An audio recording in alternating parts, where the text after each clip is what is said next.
என்னோட வெற்றிக்கு முதல் காரணம் ஃபர்ஸ்ட் நான் கடவுளுக்கு நன்றி சொல்றேன். ரெண்டாவது என் ஃபேமிலி, குறிப்பா என்னோட மாமியாருக்கு நான் நன்றி சொல்றேன்.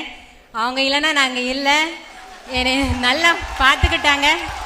ஆமா, எல்லாருமே சொல்லுவாங்க என் ஹஸ்பண்ட் என் அம்மா அப்பான்னு சொல்லுவாங்க. பட் எனக்கு என்னோட வெற்றிக்கு முதல் காரணம் என்னோட மாமியார், அதுக்கப்புறம் எங்க அம்மா அப்பா, அதுக்கப்புறம் என்னோட கணவர் ரொம்ப சப்போர்ட்டா இருந்தாங்க. 2023 மே மாதம் 29ஆம் தேதி இந்த டேப்ல நான் வந்து ஜாயின் பண்ணேன். வரும்போது ரொம்ப பயத்தோடு தான் வந்தேன்.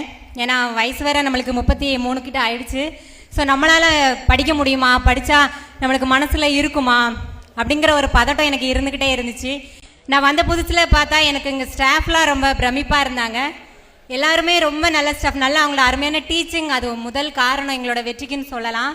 நல்லா எங்களுக்கு பாடம் எடுத்தாங்க எல்லா ஸ்டாஃபுமே, அது ரொம்ப எங்களுக்கு ப்ளஸ்ஸாக இருந்துச்சு. 2023 இதே மாதிரி அக்டோபர் மாதம் இங்கே வந்துட்டு பாராட்டு விழா நடந்துச்சு.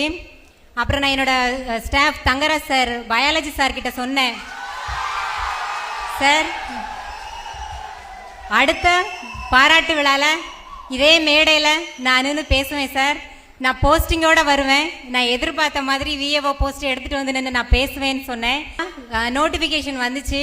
நான் அப்போ சொல்லியிருந்தேன், நோட்டிஃபிகேஷன் ஆரம்பத்தில் வர்றச்ச 102 போஸ்ட் தான் இருந்துச்சு விஏஓக்கு. அப்போ நான் சொன்னேன், என் ஃப்ரெண்ட்ஸ் எல்லாருக்கிட்டையுமே சொன்னேன், 102 போஸ்ட் கிடையாது, அது 101 தான். ஏன்னா அதில் ஒரு போஸ்ட் நான் எடுத்துருவேன் அப்படின்னு சொன்னேன்.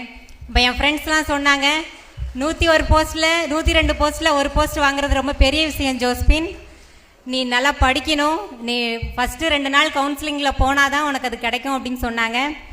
அதே மாதிரி நான் ஓவரால் ரேங்க் 823 எடுத்திருந்தேன்.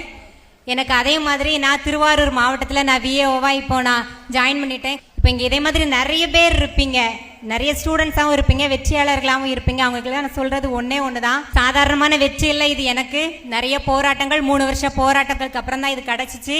எனக்கு 2 பசங்களையும் வச்சுட்டு நான் ஒரு டியூஷன் சென்டர் வேறு வச்சுருந்தேன். கிட்டத்தட்ட 93 பசங்க என்கிட்ட படித்தாங்க.